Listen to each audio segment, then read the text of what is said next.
আমি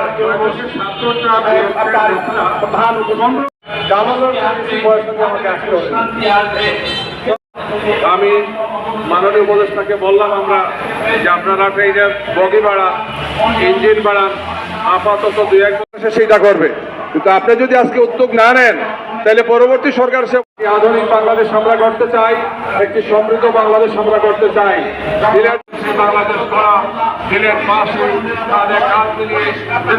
সিলেটবাসীকে দুর্যোগ থেকে বাঁচানোর জন্য আমাদের সড়ক পথের সংস্কার দ্রুততম সময়ের মধ্যে সম্পন্ন করতে হবে।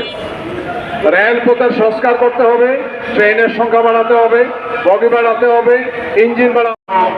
সেই প্রত্যাশা ব্যক্ত করে সম্মানিত সাংবাদিক বন্ধু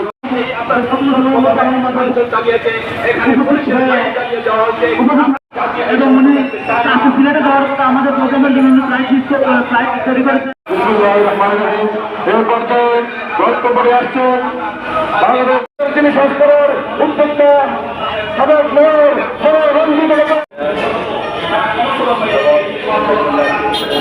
তৎকালীন আমাদের প্রয়াত নেতা মরহুম সাইফুর রহমান লাগে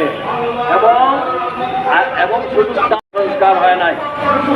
এম.এ. খান সাহেব যখন দায়িত্ব ছিলেন তখন দুর্ঘটনা করতেছে রেলে, কারণ রেললাইনের কোনো সংস্কার আর একই সঙ্গের কাজ 4টি বিভাগে বিমান বেশি, সেখানে নাকি ওনারা প্রায়ত নাকি ঘন্টায় শুধু বিমানের এই টান করে এখন আরেকটি একটা ক্ষেত্রে সিলেটিরা ডিপ্রাইভ।